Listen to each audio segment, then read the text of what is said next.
Hello, everyone, and welcome to our Friday edition of the CL Derm Staying Beautiful and Healthy webinar series. Today, we are here with Dr. Douglas Wu, and I see a lot of you joining right now, so I'm just going to give a couple minutes or a minute or two for you guys to get situated. But thank you so much for joining us on this Friday, gloomy, rainy Friday, but we hope that this is going to be informative. Dr. Wu has a fantastic presentation slated all about lunchtime lasers, which is definitely a great procedure that we offer and that I know a lot of you are interested in. We have received a couple questions ahead of time, but for those of you that that did not send anything, just so you know, you can submit questions while he is speaking. Down at the bottom of the screen, on your screen, there should be a couple little icons. One says chat and one says Q&A. The Q&A is where you should put any questions you have, and once Dr. Wu completes his presentation, we will start going through and try and answer all of them or as many as we can. The chat, if you have a question, specifically for me, or if you're having any troubleshooting issues or just a comment, you're welcome to put it in the chat. I will be here for you. My name is Risa. Okay, I think a lot of you have joined. So let me begin by introducing Dr. Wu. So Dr. Douglas Wu is a board-certified dermatologist. He has been with the practice for many, many years now, and even helped complete his fellowship training at with Dr. Goldman at the practice. So he has, been trained by the best. He's also a PhD, MD.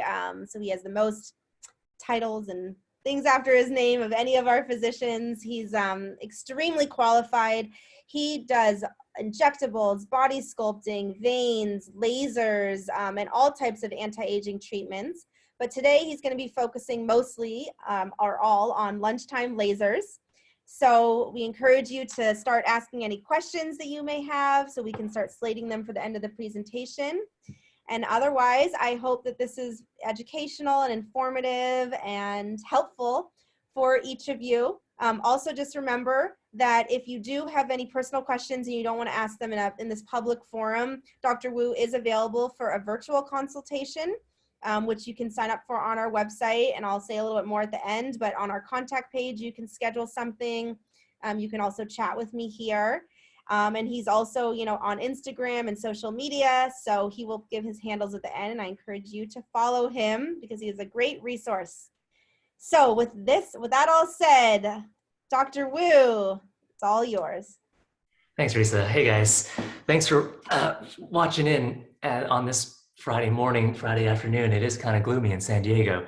But yeah, the topic of today is called lunchtime lasers. But what we mean by lunchtime lasers are essentially all of those types of laser procedures that essentially offer minimal downtime, but try to maximize effect. And so without further ado, let's kind of jump right into it. Now, the three major things that I want to kind of go through in this presentation are a little bit on the science of skin laser. It's important to understand a little bit about this so that we know exactly what we're doing. And then what really can these lasers do? And finally, what are considered some of the best lunchtime lasers that are available today? And so what really is the science behind these skin lasers? It's actually really fascinating, and I'm going to try and sort of boil it down so it's not too boring or overwhelming. But when we look beneath the skin with these lasers, what the lasers are doing are targeting very specific molecules that are in the skin. And so our skin is basically made up of three basic layers. The most superficial layer is called the epidermis, the middle layer is called the dermis, and then the deepest layer is what we call the subcutaneous fat. And within the skin, there exists these molecules like pigment, okay, so melanin, that's what gives our skin color. There's blood vessels or blood cells, otherwise known as hemoglobin, and that's kind of in our blood vessels. And then finally, throughout the skin is a lot of water, okay? And these are the three main, you could say, targets of many of our lunchtime lasers. What the lasers do is that they target these specific molecules very, very specifically and deliver energy into them, and that energy basically transforms them and gives skin effects. There are thousands of different lasers out there, and they can reach all depths of the skin. And they are governed by three basic parameters: the energy of the laser, the wavelength of the laser, and the size of the laser beam. These are the three basic settings that we as laser dermatologists kind of adjust in order to achieve the goals that we want to achieve. Now, looking a little bit closer, pigment lasers, they strike at that melanin pigment and basically break it, okay? And when it gets broken into these small particles, it basically disappears and it becomes less visible. Similarly, with blood vessels, what we do is we take the laser and we hit those little blood vessels and cause them to shrink. And when they shrink, they essentially get absorbed by the body and again, diminish or disappear. In the case of water, we use a laser to hit at the water and it basically heats up that water, and that heat causes the new production of collagen and elastic fibers, all of these proteins that kind of make our skin supple and elastic and smooth and things like that. And so this is kind of the rejuvenation part of the lunchtime laser. So with that in mind, what really can these lasers do? Well, it turns out that lasers can do a lot. I'm going to focus mainly on the lunchtime lasers. And so I've selected a few things that I see very commonly in my practice that can be actually very, very easily and nicely addressed by these lasers. And so we'll start with brown spots, because brown spots I see a lot of, and there are many, many different types of brown spots. Basically, many lasers can treat brown spots if they're used correctly. My personal favorite is an advanced laser called the picoway. The picoway laser is what's called a picosecond laser, and it's one of the most advanced kind of lasers currently available for brown spot treatment. However, there are many, many other lasers that can do the trick, including the alexandrite, the IPL, the clear and brilliant, the Fraxel, many, many more. At my practice, we have about 45 to 50 different types of lasers, and we use all of them, and many of them can actually treat pigment. And so what we find is actually combining multiple different laser modalities often yields the best results in the fewest number of treatments. So what happens with pigment, as I can sort of remind you, is that it gets kind of broken up by the laser, but clinically what happens is that with freckling, they respond really quite well. This is pretty common. You get these frecklings kind of on the nose, and it's mild, right? And it may not bother many people, but some people are bothered by this. And so laser treatment, you can see, gets rid of it really nicely. This is also a very common presentation to the kind of the cheeks and around the nose bridge. And once again, you can see that after just one laser treatment, they're essentially completely gone. And the results tend to be really quite pleasing. Again, this is a little bit more extensive kind of freckling that involves most of the face, the upper face, the mid face, a little bit into the lower face as well, but with laser treatment, minimal downtime and maximum kind of results. This is probably one of the more extensive cases of freckling that we see, where it's basically freckles everywhere and they're kind of merging together into more of a kind of uniform brownish kind of color. And once again, with laser, we can really safely and effectively remove these. Skin of color is a situation that requires a little bit more caution and a little bit more attention to detail, just because this skin type is a little bit more sensitive to laser. But even with skin of color and in any ethnic skin tone, we can choose the right laser and we use it in the right way in order to achieve really nice results. Moving on from freckles, we have other brown spots and what we call sunspots. Okay, and these are what we call solar lentiginous or seborrheic keratoses. They're essentially brown spots that develop in response to sunlight and genetics. And you can see they're different from freckles because they're kind of larger. They're a little bit more indistinct in terms of their shape, and they come in different shapes and sizes, and some of them even are a little bit pinpoint and elevated. And in this kind of situation, laser can also be very, very effective. As you can see in this picture here, with this patient, most of her sunspots have been completely resolved after one laser treatment.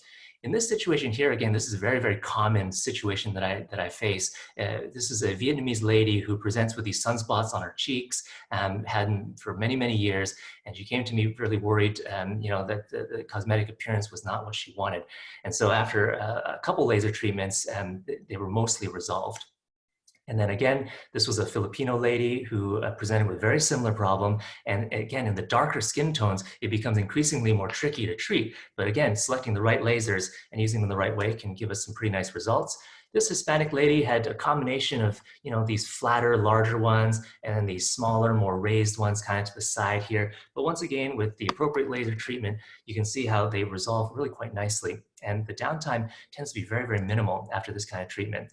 This was an older Caucasian man who had these thicker, maybe a little bit harder to see in the photo, but they're really quite thick and raised. They're what we call the seborrheic keratoses. And these ones have to be treated a little bit more with different sort of laser modalities in order to get the best result. But once again, you can see after treatment, this one did take, I think, maybe 2 treatments, but they're almost entirely resolved. And he was really quite happy with that. The other thing that we treat is birthmarks. Sometimes you're born with these little sort of brownish kind of marks on your skin, and laser tends to be actually very effective for many of these types of birthmarks. And this is what we call a cafe au lait macule, and there's even a little mole kind of stuck in the middle there, but laser can really help resolve that. Similarly, with this Malaysian fellow, we treated his cafe au lait macule with laser, and as you can see, it's almost completely resolved. There was a little bit of acne scarring with him too that I treated with laser, and that improved a bit as well. This is another cafe au lait macule here. A little bit close to the eye, so we had to be a little bit more cautious with the types of lasers that we did. But once again, you can see that it's mostly resolved after a few treatments. So really quite effective and minimal downtime lasers can achieve some really nice and pleasing results. More complicated cases often present to my practice. Our clinic essentially deals with almost every type of pigmentation, from the very simple cases to the very complicated. And so when I describe complex cases, what I mean are they're either combination problems. So they've got freckles, SKs, sunspots, and all sorts of different types of things going on. And on top of that, they may even have a little bit of what we call melasma, which is a hormonal form of pigmentation that is very sensitive to sunlight and can actually get worse with laser treatment if you're not very careful. And so in this situation, this Chinese lady here presented with this combination, complicated sort of picture, and it was very important to kind of identify, there's a little sunspot there, some little freckles kind of spotting around here and there. The melasma you can see is this patchy kind of pigmentation all over the cheek area. And then finally, even within the melasma, there's these discrete little spots. And so this was not necessarily a very easy case to treat, but again, with the theory of combining lasers in the right way and with the right techniques, you can see how after a couple treatments, there's significant improvement. It's not perfect, of course. There's still some residual, but she was very happy with this type of result. Similarly, in this Hispanic lady here, dominated mainly by this melasma patch. Okay, you can see kind of up into the forehead as well. But within this patch, there are all these little discrete pigmented spots as well. And, it's very tricky to isolate just those spots and target them when there's a background of melasma. But again, with the right combination of lasers, in this case, the peak away laser, you can really see that there's significant improvement. And this was just after 1 treatment. This was a Filipino woman, again, probably one of the most complicated kind of cases because she's got patchy sort of pigmentation that is diffusely involving almost her entire cheek area. But within that, there's really discrete and darker pigments. Some of them are elevated, some of them are rougher and raised. And so it's really, you have to really carefully plan and map out all of her treatment areas in order to apply the right lasers to the right times and places. But again, this was just 1 treatment, and she did rather well. So the next thing that lunchtime lasers can really treat well are these red problems. So red spots, broken blood vessels, anything that basically looks red on the skin, we probably have a laser for. And vascular lasers are probably the best option for this type of problem. And my personal favorite is what's called the V-beam laser. This is one of the industry standards. It's been around since about 1996, and it's gone through about 5 or 6 different generations of development. And at our practice, we have the latest 3 V-beams, actually, up to and including the so-called V-beam Prima. Very good laser for all sorts of red problems, but it's not the only laser that can be used. The intense pulsed light, or IPL, is very good for this kind of thing. Alexandrite laser can be used, Nd:YAG laser. There are many, many more that can actually treat a variety of different redness and vascular type problems. Again, combining the right laser in the right way at the right time is really the way to make it best. And so just to review, again, the laser hits that blood vessel and makes it small, and that reduces its appearance and makes it go away. And so for broken blood vessels, it can be really quite effective. This is one of the most common things that I see. It's these little blood vessels that are just kind of in the crease of the nose. And you can see after treatment, they're mainly gone. If you look really closely, you can see a shadow of them, but they're improved a lot. And this was between 1 to 3 treatment sessions. This was a little bit more extensive case of blood vessels to the cheek. But again, you can see it's very disfiguring, this patch here. And it extended throughout the entire face, to be honest. But with one treatment, we were able to achieve a very good improvement here. And then the second treatment gave even more improvement as well. Other red things that we treat are just general redness. You know, this lady had a red nose, and it was much redder than the rest of her skin. And so therefore it stood out, and she was quite displeased with that. But combining the V-beam with the IPL managed to really improve, you know, her redness for one, okay? And that you can see kind of on the nose, but even her skin tone is significantly improved with this combination of laser treatments. This was a little bit more intense case, what we call rosacea. You know, it was really quite difficult to treat this one because with the redness, we were able to remove some of the redness here, but there was pigmentation underneath. And so the result was not perfect at the end of the day, but still there was significant improvement, and this patient ended up being really quite pleased with that. This is a very common issue that I faced, this combination of acne and rosacea and redness that really can be quite disfiguring and bothersome to people, even symptomatic. They get stinging and burning because of this redness. But with the V-beam laser, you can see really clear skin afterwards, nice even skin tone, and it tends to work really, really well. Finally, there's specific red spots. You know, I treat a lot of lip spots, and these are what we call venous lakes. They're collections of little blood vessels that pop up on the lip from time to time, and you know, can be sometimes concerning because you don't really know what they are. And so you think maybe there's a health problem, but of course they're completely benign, but also just because they don't look good. And laser is very, very effective, the V-beam laser in particular, even for larger sort of nodular ones. You can see that after one treatment, it's like virtually gone. And there's no trace of it at all anymore. And this is probably one of the most severe cases of one of these vascular sort of lesions on the lip. And you can see this took a combination of lasers and actually multiple treatment sessions. But at the end of the day, the lip is restored. She has beautiful lips, and it looks fantastic. There are these that are very, very common, what we call cherry angiomas, these tiny little red spots that pop up all over the skin.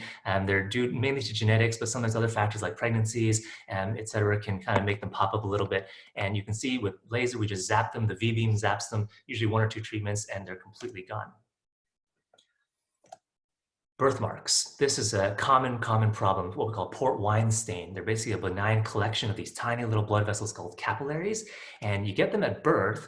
And what happens is that over time, as you get older, they actually start to get darker and larger and thicker. And so they become harder and harder to treat as you get older and older, to be honest. So it's important to actually capture these when you're young and treat them as early as possible. However, even if you wait until adulthood to treat them, they can still be effectively treated. This was again V-beam, combined it with some IPL, some other vascular lasers. And the key with port wine stains is patience and time. This is one particular treatment that does require multiple treatments in order to achieve the best results.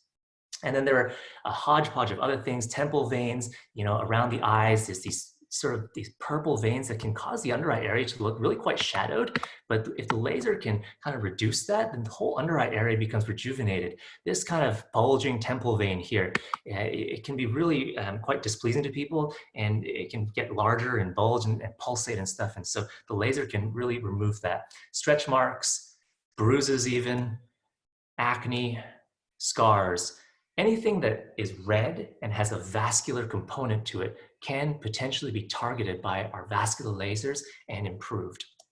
So that's a lunchtime laser that really presents with almost no downtime, a little bit of redness, a little bit of swelling, but it can easily be tolerated in a busy life schedule. The final thing that we kind of treat with lunchtime lasers are skin tone and skin texture. Resurfacing lasers are the best for this type of problem. And resurfacing lasers are generally classified as either mild, medium, or strong. And they have correlating downtime, essentially the time it takes to recover and for the skin to look normal again. My good friend and colleague, Dr. Billy Groff, he did a fantastic webinar on the strong resurfacing lasers just last week, and encourage you guys to have a look at that one. For this lunchtime laser one, I'm going to kind of focus on the mild to medium sort of class, because those ones have less downtime, but still can be really quite effective. These include things like the peak away, the intense pulsed light, the clear and brilliant, and many, many more. Once again, combining them into a unified logical treatment plan really is the best way to go. And so just to review again, the laser targets the water in the skin. And this time when the water gets heated, it causes the stimulation of new collagen and elastic fiber growth that helps to even out skin tone and improve skin texture. And so here we have a Japanese lady who had roughened skin, uneven skin tone. There's this redness, this patchy sort of brown discoloration. Just overall is not quite uniform, okay? And her pore size is enlarged, and multiple problems are going on here. But with these sort of minimal downtime lasers, we can achieve results that are significant improvements over baseline. This young man here, he was an avid outdoorsman. He had a lot of outdoor hobbies, loved to surf, was out there every single day. And so he accumulated, because of his fair skin as well, significant amount of sun damage that presented as this reddish, brownish discoloration, roughened skin, enlarged pore size. And so this is how he sort of presented to me. And with the right combination of lasers, there was IPL involved, some V-beam, I had some peak away, clear and brilliant, et cetera. All these kind of lasers kind of combined into these treatment sessions. And within just actually a few sessions, we were able to get him to be into a much better place. African-American skin is a particular skin type that suffers from uneven skin tone just because the baseline level of pigmentation is actually very high. And so variations in pigment can be really quite concerning. And so in this situation, it's not about lightening the skin. That's not really the goal. The goal is to even out the skin tone and make it more uniform. And so that's really our goal. And it's a subtle difference, but it's an important one. In this young man, you can see how some clear and brilliant lasers were able to do the trick. And this fellow here also patchy, dark brown, light brown, sort of pigmentation, roughened skin texture. He even had like a scar up in his forehead there. And with some lunchtime lasers, we were able to even out that skin tone and give him a little bit of improvement. Skin texture is one of the hardest things to treat, honestly, and lunchtime lasers, they can go a certain distance, but sometimes if you really want to improve your skin texture to a great degree, then you got to go to a little bit of a stronger laser. However, in this situation, I'm going to explain a few things about skin texture that can be done with lunchtime lasers. For example, this young lady here had a little bit of roughness from previous acne and acne scarring, and with some what we call radiofrequency microneedling, we were able to achieve some very nice improvement. All of the individuals that I'm showing in my presentation, these are my patients that I've treated individually. And so I know their cases very, very well. This young man, a Vietnamese fellow who had, again, roughened skin texture from old acne and acne scarring with a combination of minimally invasive, low downtime lasers, we can see some really nice improvements in his before status compared to his after status here. This individual here had presented with some roughened skin texture, uneven skin tone. Quite, melasma is also an issue for her, but after a series of treatments, you can really tell that the skin is smoother, the pore size has reduced, and overall the skin tone is fresher, it's more uniform, and she just looks more youthful and more vibrant. This was a Vietnamese lady, a combination, again, red, brown, some melasma, some uneven skin tone, some roughness, etc. All about the sort of the nose bridge, the cheeks. And this is a very, very common kind of presentation. I see this every single day in my practice. And again, with the right combination of lasers, we can achieve some really nice evening out of her skin tone and skin texture. So, what can we say about lunchtime lasers? Well, our goal with lunchtime laser is to minimize downtime, but maximize effect. Okay, and of course, we have to be realistic. There is a certain, sweet spot where we can't have too great of an effect because that will require a stronger laser, but the stronger laser has too much downtime. And so we really have to adjust our treatments and our recommendations on each individual case that comes in because everybody's skin's a little bit different. And so when we tailor these treatments to fit each individual person's needs and desires and wants, then that's how we can maximize our safety and our effectiveness. So my personal favorite lunchtime lasers to minimize downtime and maximize results are the Peak Away, the V-beam, the IPL, and the Clear and Brilliant. But like I said, there are a lot of other lasers that can do the tricks, and I use and have almost all of them. The key is to select the right laser for the right person at the right time and to use it correctly. Those are honestly the only principles that need to be applied. The actual specific laser device is not as important, to be honest. And once again, I know I've said this many times, but having that luxury of being able to combine multiple lasers, as well as the experience and expertise to do so, can really be a major advantage because it can sometimes yield really, really great results in a very few number of treatments. Well, thanks for watching, guys. Hopefully that wasn't too bad, and maybe you learned a little bit about some of the laser work that we do. Thank you so much, Dr. Wu. That was fabulous. And I think people really enjoyed it because the questions are flooding in. So let's see, a lot of thank yous. And so for those of you that had some questions, I see Marty, one of them in the chat. If you guys could just move them all to the Q&A, that would be helpful. Otherwise, let's move to the Q&A portion of this session. And Dr. Wu is going to answer as many as he can. Oh, thank you guys for saying all the thank yous. I know, I agree, especially those graphics. And you guys know Dr. Wu actually even made those himself. He's so talented. He can't just be a great doctor. Okay, so let's start off. So Linda says, thank you, Dr. Wu. What is the best laser to use for hyperpigmentation and fine lines and wrinkles? IPL or PicoSure? Hey, Linda. Good morning, or I'm not sure what time zone you're in, but maybe good afternoon. Thanks for the question, Linda. So there are many, many different lasers that can treat pigmentation and fine lines. And it really depends on the type of pigmentation, the degree of pigmentation, and the degree of fine lines or wrinkles that are present. What I find is that the picosecond lasers can be really effective. And I currently use and own 3 of them, the Pico A, the PicoSure, and the Pico 4. And the advanced technology in these lasers allow them to operate by a very different sort of mechanism of action than traditional lasers that actually maximizes their effect, but also minimizes the downtime. Okay.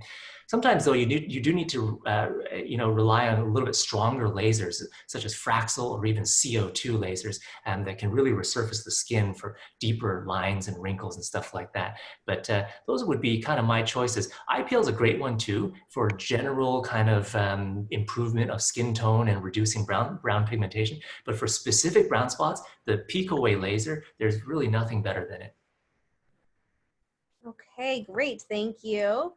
All right, here's a good one. Are there any lasers that reduce pore size or at least reduce the appearance of pores?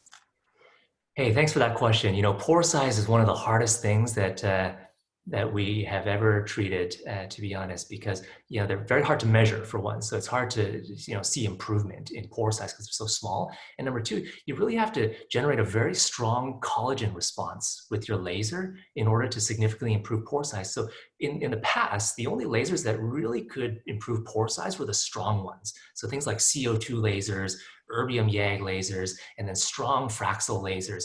And those ones could really, sometimes improve pore size to a large extent. But, with lunchtime lasers, there's not many that can do it within a very small number of treatment sessions, but there is one and a class of lasers that is emerging as really a very good option for pore size, and I use it every single day. It's actually the Pico Way laser, in particular for patients with ethnic skin tones, because these stronger lasers, although they're effective, they're not really necessarily safe in darker skin tones, and so we can't use them all the time for pore size in those patient populations. But the Pico Way can actually be really good for pore size, even in darker skin tones. And so that's one of the lasers that I tend to use for patients who require a little bit more care in terms of their skin. Very interesting. All right, so this one's from Julian, and she says, I have many keloid and hypertrophic scarring from acne all over my chest and shoulders. Have you treated patients in this situation? It's hard to find much hope for this condition on the internet as it seems to be very rare and difficult to treat. I want to find the most successful route with the best and most experienced doctor because it's ruining my life. Thank you. Oh, Julian, I really feel for you. That's a really troublesome problem, and I completely understand where you're coming from. I do treat these. I treat these very commonly, actually, so-called hypertrophic or keloid scars from acne, most commonly involving the chest, often on the shoulders and back, sometimes even on the jawline and on the face. The reason why we get these scars is because when the skin responds to the inflammation from acne, it basically triggers a very powerful healing response that lays down new collagen and repairs the skin. But in some cases, it goes overboard, and that collagen becomes thicker and enlarged, and that causes a keloid or hypertrophic scar. I do treat these a lot, and the approach actually requires multiple different types of lasers that are used. Some that sort of modify the collagen and break it up, some that modify the discoloration because they're often red or brown discolored, and then injections that further break up scar tissue. When we combine these three treatment modalities together, we find that we get the best results actually. The only really thing, the major barrier to this type of treatment is that it does require multiple treatments. Scars, there's no way, unfortunately, to rush scars along.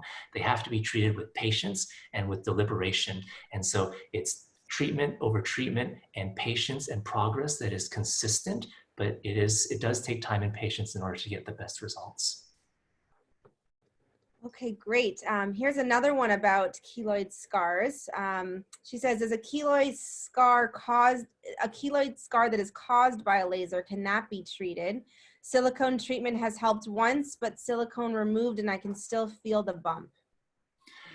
Yes, so essentially any keloids or hypertrophic scar can be potentially treated with a combination of laser and or injectable type treatments, even those that are induced by lasers.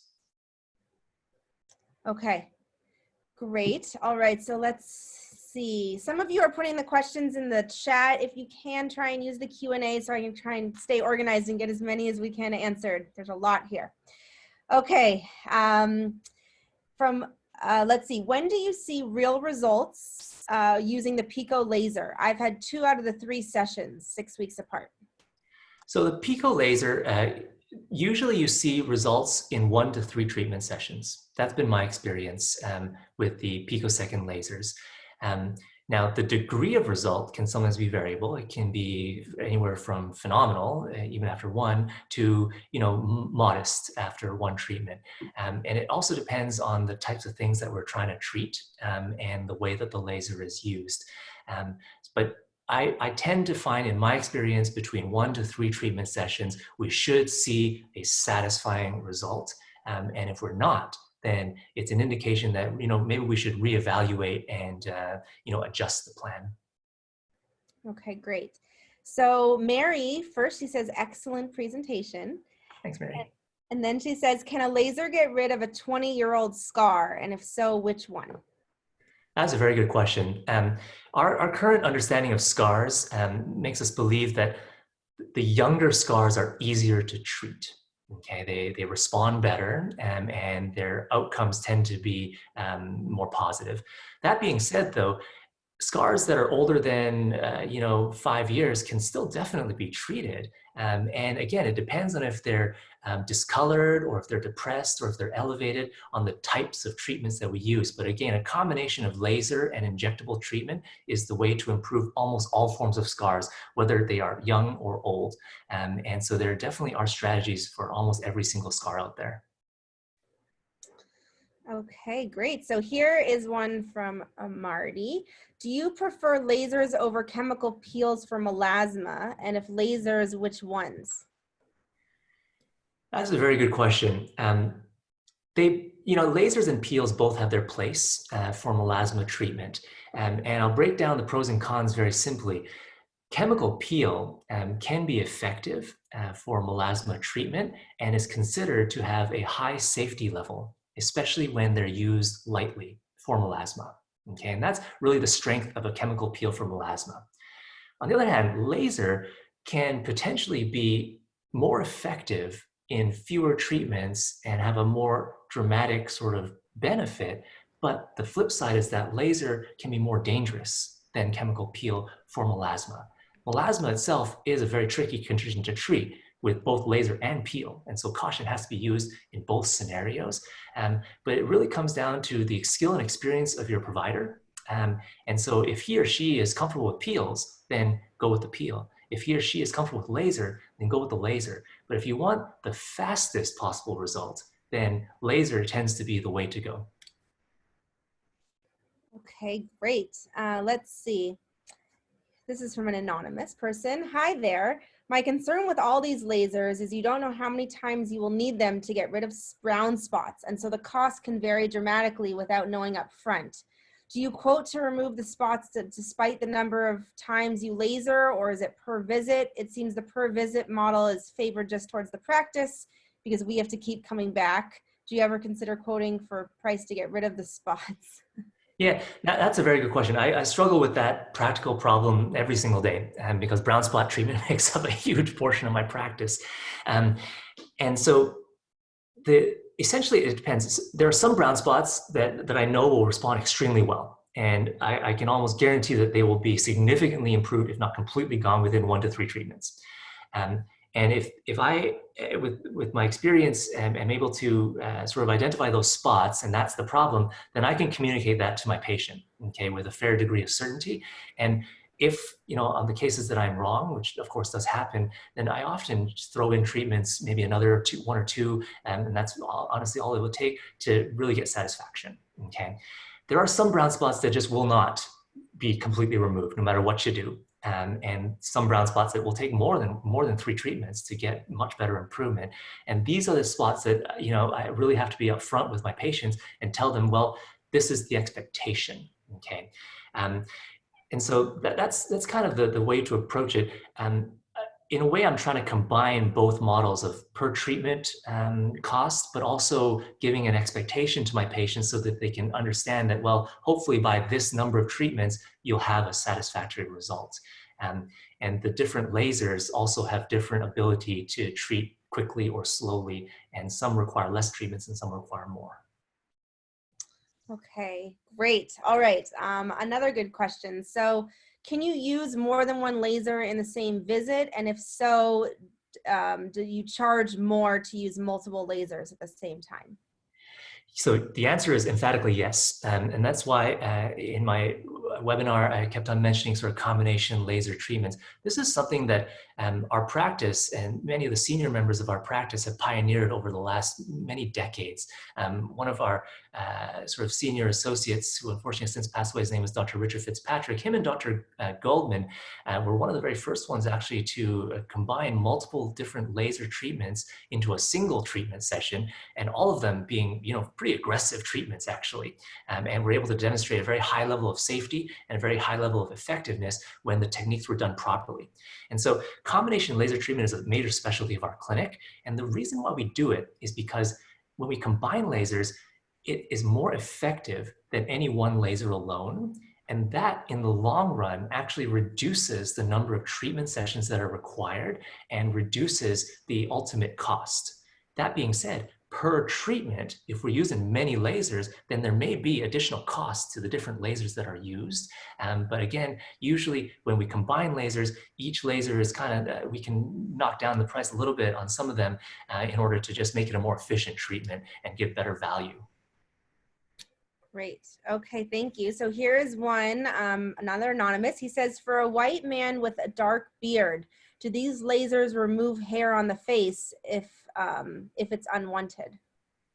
So yes, some lasers can definitely remove hair on the face, especially dark hair. And of the lasers that I've kind of mentioned in this webinar, IPL is one that can do so.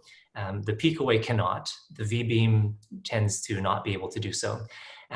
And then there are specific laser hair removal lasers like the Alexandrite laser, some diode lasers, Nd:YAG laser, et cetera. These ones are specifically designed to remove hair. So the short answer is that yes, some lasers can definitely remove hair. And if that's a wanted scenario, then that's great, because then we will select lasers that will have that added ability. But if it's an unwanted scenario, then we have to be made aware of that and therefore select lasers that will not remove the hair. That's great. And so if a man has a beard, would he shave before you do the treatment, or do you just treat around the beard? So yes, if you want to treat that area, then some lasers will require shaving. Some lasers can actually just go straight over the beard as long as it's not too much. But some lasers will require shaving prior to treatment. That being said, if wearing a beard is the normal habit, then many of my patients elect to not treat the area under the beard and just treat around it. And that's totally fine too. Okay, great. All right. So Virginia says, thank you. And do the treatments hurt? So the whole purpose of lunchtime laser is to try and minimize pain and discomfort and minimize downtime. Um, so that being said, any laser treatment that is effective will probably have some degree of discomfort associated with it. In my practice, I hate pain and discomfort, and I take great measures and lengths to try and minimize discomfort at all possible sort of junctures and in all possible ways. The lasers that I've described in this webinar, often I find just topical numbing will suffice to make them reasonably tolerable.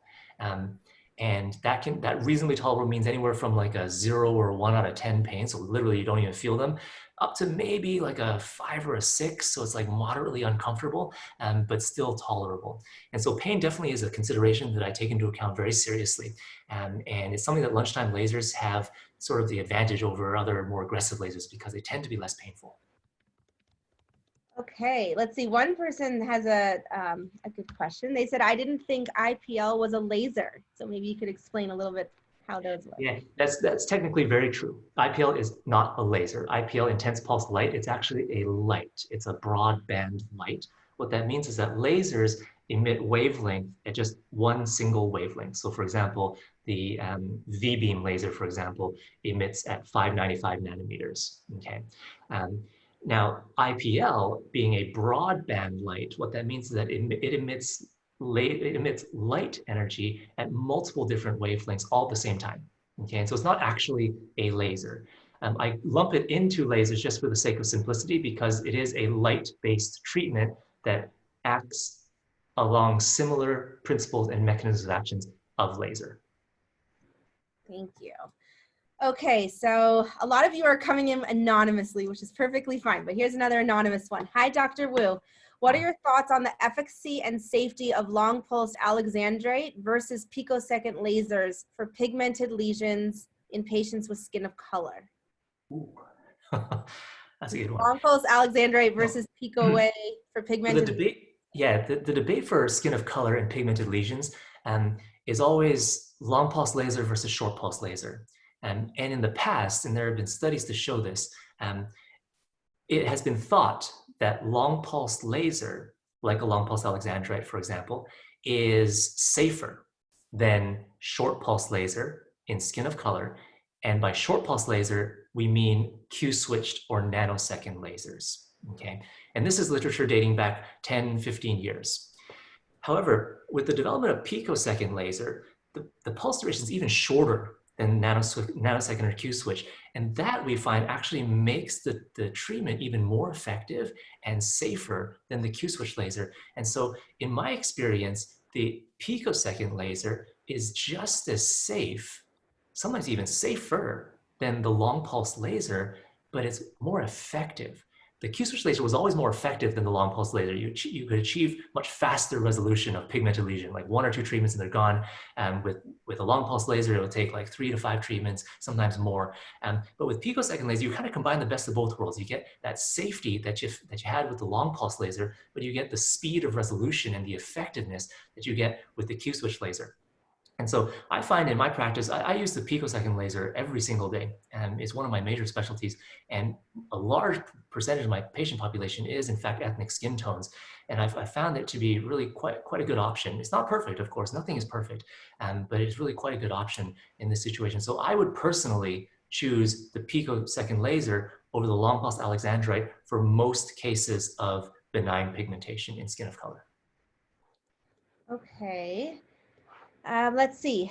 Do you find that the radio frequency microneedling is safer for skin of color compared to lasers?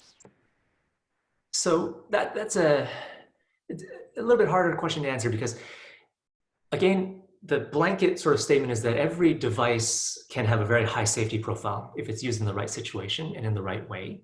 And that being said, the theoretical advantages of RF microneedling in skin of color and why I use it very frequently in skin of color as opposed to traditional fractionated laser is because the needles are cold. And so they don't damage the skin as much as the hot laser beam. And therefore, it theoretically has a much lower risk of inducing damage that will cause unwanted inflammatory pigmentation, what we call PIH or post-inflammatory hyperpigmentation after the treatment. And this has been shown in a variety of studies as well. But I have to stress really that there are great fractionated lasers out there. I use most of them, and they, when used correctly, are also very, very safe. So again, it's the right situation at the right time in the right way. But theoretically, RF microneedling can be a little bit safer and have a little bit less downtime than some traditional fractionated lasers. Okay, great. Let's see. This is from Yuri. Are there any laser treatments to help with eye bags with minimum downtime? The short answer to that is probably not. So I published a paper 2 years ago or so in our national laser journal called Lasers in Surgery and Medicine, looking at the treatment of under eye area with a couple of different picosecond lasers.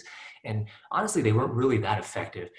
They helped the under eye area when there was a significant amount of pigment there, but when it was not pigmentation induced, if it was like hollowing or eye bags or vasculature or whatever, then the lasers weren't really that effective. And so if it's truly a bag though, if it's like a fat pocket that is bulging out, then those can actually be targeted with a surgical sort of technique called laser blepharoplasty. In some cases, can really reduce the eye bag appearance. But most eye bags are not due to actual fat pockets. They're more due to volume loss and a combination of pigmentation and hypervascularity, as well as skin texture changes. So it's a bit of a complicated area to treat. At the end of the day, a multimodal kind of approach, including laser and injectable and potentially surgical options, are the way to approach that kind of problem. Okay, great. Hillary said this a few minutes ago, so I don't know which answer she was referring to, but she said, excellent answer. This makes me really like and trust Dr. Wu. So thank you so much for that. Thank you guys. This feedback is so helpful, and it's nice in real time because Dr. Wu cannot see you. So please, any feedback, keep it coming. Okay, let's see, from Linda. Dr. Wu, can you estimate the number of treatments for a keloid scar that's 0.5 centimeters? Can you offer to suppress the scar that's raised in color? Can you offer to suppress the scar that's raised if color is not my goal on the scar? Got it. Okay, so my understanding of the question, Linda, thank you, is that it's a reasonably small scar. The 0.5 centimeters, is that how thick it is or how long it is? But either way, let's just say it's the thickness is really what makes the difference. And it's also not a scar that you're worried about in terms of discoloration. You just want it to be flatter. And so the answer to this question is, it's variable, unfortunately. And I hate that answer, and everyone hates that answer, honestly, because I like to be more precise. But the range that I tend to see for that specific type of situation with the perfect treatment and average response to perfect treatment would be somewhere in the range of 5 to 10 treatment sessions. 10 being quite a lot, but honestly, sometimes hypertrophic scars, true keloid scars, are extremely resistant to treatment. And so that's a little bit of a downside to embarking on that journey. But it's important to have very realistic expectations about scar treatment. That being said, I've seen scars respond in like 1 to 3 treatments, and that has happened before. But I would say on average, 5 to 10 is more close to reality. Okay. And then she also says, does V-beam cause a bruise on Asian ethnicity skin? V-beam can bruise any skin. If you enter certain parameters into the device, it will almost certainly bruise the skin in anybody. And for a select few conditions, we actually have to bruise the skin to get the best result. But for most conditions, we try not to bruise the skin, actually, because it's unsightly. And we can still achieve very, very good effectiveness without bruising the skin. But the answer is yes, V-beam can bruise pretty much any skin type. Okay. Aria says, thank you for the lecture, Dr. Wu. Oh, thanks, Aria. Okay, so here's another one. What is the best laser to tighten skin? Yeah, skin tightening is not something, unfortunately, that we're really fantastic at, in my opinion, yet. There are specific skin tightening devices, okay, which rely on things like focused ultrasound, radio frequency devices that essentially treat the deeper layers of the skin. And that is what is thought to really improve the tightness of the skin, okay? But those are not lasers. In terms of lasers, the greatest tightening effect that we will see is with the strongest lasers, okay? And these include the CO2 lasers and the erbium YAG lasers, what we call the ablative lasers. And using them in what we call fully ablative mode, as opposed to fractionated ablative mode, is actually the way to get the most tightening. And again, this has been shown in studies dating back decades that have demonstrated this principle. The problem is that not everybody can undergo the ablative treatment, and it's not appropriate in every skin type. But if you want just absolute, the best tightening method for laser, that is actually the best way to tighten skin with laser. Okay, all right. Here's another great question. I wonder if some of you are doctors in this group. Some of these questions are so good. Okay, I had 3 BBLs on my arms and chest to get rid of sunspots with no success. What is the better option? I think you are going to say peek away, haha. But there are so many studies from Stanford saying that BBLs change gene expression and are touted as the best. What do you think? Yeah, so BBL, otherwise known as broadband light, is another name for intense pulse light, or IPL. And how these lasers, well, laser quote unquote is light, as I mentioned previously, but how these devices work is they're considered long pulse devices that target the melanin or the pigmentation in these brown spots and basically make them heat up and then disappear because the body recognizes them as injured. The problem with BBL and IPL, et cetera, is that for discrete pigmented lesions like sunspots or seborrheic keratoses or anything that is actually a discrete proliferation of cells underneath the skin, the IPL or the BBL sometimes has limited effectiveness in those situations because it doesn't actually remove the cell itself. It just targets the pigment that is there, and the pigment goes away temporarily, potentially, but the cell will produce that pigment again, and it will come right back. And so I'm not surprised that, chest and arms especially, you unfortunately not having the response that you wanted. And so if it's discrete spots that are bothering you on your chest and arm, then there are a variety of effective treatment modalities. And the Picoaway is, my go-to laser. It works extremely well in almost all skin types for this problem, both on the chest and arms and legs and body, etc. But barring that, there are other lasers as well. I mean, the Pico Sure can do it, and the Pico 4 can do it. All those picosecond lasers can basically do it. The Q-switch lasers can do it. So Q-switch ND YAG, what we call the Q-switch frequency doubled ND YAG, the Q-switch Alexandrite can do it, the Q-switch Ruby can do it. And even the long pulse lasers like IPL and pulse dye laser or V-beam laser, so-called, there's one laser called the XLV, which is a frequency doubled NDA, that's long pulse. These can all do it as well, but they have to be used in a special way, not just scanning over the skin, but actually multiple pulsing on that specific spot to achieve a very specific kind of clinical endpoint that will tell us that the spot is probably going to resolve. And so the short answer is the short pulse laser is probably going to be the more effective option for you. That being said, I haven't really seen your arms or chest, so that would, of course, determine more specifically what the way to go is. But the BBL and IPL is more better for kind of diffuse discoloration rather than specific spots. Great. Okay. All right, guys. We have time for a few more, and they are coming in fast. So Marcus says, Dr. Wu, I just wanted to say a huge thank you for taking the time to host the session and explaining the science behind some of the lasers. Hope everyone's doing safe and well. Linda says, you are a delight and joy to listen to. Thank you for your expertise.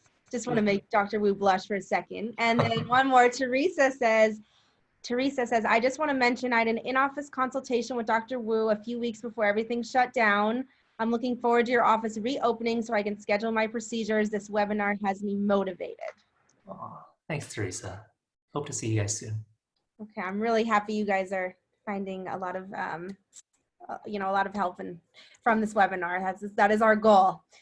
Okay, so here's from Jessica. I have 3 small flesh-colored bumps in my butterfly zone. I'm not sure what they are, but I want them gone. Is there any kind of laser that might be able to help? Yeah, skin color bumps are some is the hardest ones to treat with laser actually, because laser relies on the principle of seeing some sort of color and targeting those colored molecules and therefore having its effect. That being said, like I mentioned, there are lasers that target water, and water is in almost every single tissue and part of the skin. And so some skin colored bumps can be targeted by those lasers that target water and removed effectively. But there are a lot of different types of skin colored bumps, and they range from, just benign moles to, enlarged oil glands, sometimes fibromas, and other types of hair follicle uh, bumps and stuff like that. And so it really depends on the type of skin colored bump in order to determine whether or not it can be treated effectively with laser. Okay, great. Here's one. If I don't live near San Diego, how can I find a dermatologist near me that's qualified to perform these laser treatments? What should I look for when researching? I get asked this question once in a while in terms of what you should really look for when you go to a cosmetic physician. Um, and everybody has a little bit of a different opinion. Um, but I think some things are standard and should be true. The first is, their qualifications and their training. So, what kind of training and qualifications do they actually have? Are they a specialty trained physician with years of experience or additional training in these types of procedures, or are they just kind of doing this on the side or that kind of stuff? So that's very important to, and that's easily, you can see that online and read reviews to find that kind of stuff out. The second thing that I like to sort of recommend is that whenever you're considering a procedure, ask your potential provider, how many has he or she done? What kind of results has he or she seen? And does he or she have any kind of, before and after pictures to show of their own work and give a more realistic sort of impression? Those are kind of like the two major things. Most cosmetic physicians will offer, a consultation that is either minimal charge or free. And during that consultation, it's also important to really find out, how comfortable you are with them. And also extremely important how comfortable you are with their staff, because it's their staff that will be also very involved in your care. And the best practices will have very good teams in place that will take care of you. Those are kind of my general pieces of advice. I know it's kind of hard to find a good laser physician sometimes because there's just so much out there and you don't really know what to trust. Okay, great. All right. Let's see. Um,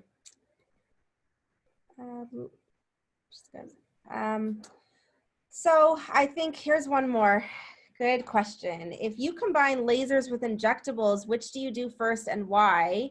And are there any injectables you commonly combine with lasers for skin tightening, facial contouring? Yes. Okay. So this is actually quite a complicated question, and it's one that I teach my fellows every single day, because there's no one right answer to this question. It depends on each clinical situation and exactly what I'm trying to achieve. And so I'll split it down into like the filler component and the laser component. The filler component is determined by the placement, the location, and the depth that I'm intending to inject the filler. Okay. Um, Deep fillers can be placed either after or before laser, and because they're so deep in the skin that multiple studies have shown that they're not really going to be any effect if you laser over the filler. Okay, but superficial fillers you need to be much more cautious with, because sometimes the laser can actually reach those types of fillers and maybe have unpredictable or unwanted effects. And so superficial fillers may be more appropriate to deliver after a laser treatment. Again, the laser itself makes a big difference too, because if you're doing a very light laser treatment, then those have been shown to be actually fine over multiple different types of fillers at multiple different kind of depths. However, if you're doing a very strong filler, or beg your pardon, a very strong laser, then you might have to be more cautious with the order in which you do things. And so at the end of the day, what I try to teach my fellows is you have to have a rational approach that takes into account your patient's needs and desires, as well as your sort of toolbox, the skills that you have and the products and devices that you're working with. And you have to have a lot of knowledge about those products and devices in order to basically design the right plan for them. Skin Okay. tightening and combination of skin tightening and fillers. So the fillers, short answer is for skin tightening, you want to kind of, at least our current thinking is that you want to sort of produce more collagen. And so it's the so-called biostimulatory fillers that I like to use for skin tightening purposes in combination with skin tightening treatments. So these would be like Sculptra or, Radiesse, but almost all fillers actually have some stimulation of collagen effect to them. Okay, great. All right. One more good question from a dentist. So he says, hi, Dr. Wu. Is treating severe acne scars one of your specialties? Have you ever treated patients with ablative lasers under sedation? Yes. So treating acne scars is actually a major specialty of mine. I do it a lot, and it's probably one of the majority things that I see in my practice. Um, and so the answer to that is yes. A lot of different types of treatment modalities for lasers and for acne scars, and lunchtime lasers can do it, but are sometimes a little bit too weak, and that's where ablative laser comes in. And I do a lot of ablative laser resurfacing for acne scars and for general rejuvenation. In fact, like I mentioned, two of my mentors, Dr. Richard Fitzpatrick and Dr. Goldman, were the pioneers of ablative laser treatment. And they were proponents of extremely aggressive laser treatment, if done correctly, can be very, very safe. And so sometimes I find that acne scars, you just have to have, or you have to use the stronger laser in order to achieve a satisfactory result. Resurfacing lasers, like I mentioned, my good friend and colleague, Dr. Billy Groff, who also was one of my fellowship trainers, he did a really great webinar on this type of thing last week. But yeah, it is one of our major specialties. Ablative laser is not as common these days, but we do a lot of it still because it still definitely has its place. Okay, great. All right, everyone. A lot more messages are coming in. Thanking you so much. So I think a lot of you are getting a lot of good use out of this time. So I'm really happy about that. Dennis also asked if you're going to do a webinar just focused on acne scars, and I'm glad he brings that up because we are just starting this webinar series. This is new for us, but we've definitely had a lot of great feedback that that we think a lot of you are finding it very useful. So we would like to definitely continue providing this, especially during the stay home mandate, but even beyond that. And so any ideas you guys have for topics would be great. I will definitely write down one on acne scars right now because I agree that would be great for Dr. Wu to do. It is definitely a big area of his expertise. So anyways, it is past 1 o'clock, so I think we should wrap this up, but I just want to end by thanking you all for coming and spending some time with us. Thank of course, Dr. Wu for being so honest and articulate. Linda, you said it perfectly in your quote here. And, for all of you, if you would like, one-on-one information for Dr. Wu to actually see pictures of you and video chat with you, he is available for virtual consultations. You can go to our website, which is up on the slide right now, and schedule something. You can see Dr. Wu's schedule. You're also welcome to follow him on Instagram and send him questions or email us. And then next week, we do have a couple more webinars coming up. We're actually going to change the format a little bit because it seems that you all like the presentation format with Q&A at the end instead of just open Q&A. So next week, we're going to modify it a little bit and just do the 2 presentations. So on Tuesday, it's going to be Dr. Mitchell Goldman speaking all about leg veins and giving a presentation with time for Q&A. And then on Thursday is Dr. Monica Bowen, who's going to be giving a presentation all about wrinkle smoothing and lip plumping, so basically injectables. And that is on Thursday at 12 p.m. So those will be our 2 webinars for next week. Please make sure you're following us on social media to keep in the loop, and you'll get the text message reminders as well. Otherwise, we really appreciate your time. We hope for those of you that were our patients, we will see you back in the office soon. For those of you that are not, maybe we'll see you one-on-one for a video consult. And after this closes, you're going to get a little survey that comes up. We appreciate any other feedback you might have. And overall, any last words, Dr. Wu? No, I just want to thank everyone for watching. It was great, and I hope you guys all stay safe, and hopefully see you guys all soon. Okay, great. So thank you guys so much. Happy Friday, wherever you are in the world. And we hope to talk to you again soon. Bye, guys.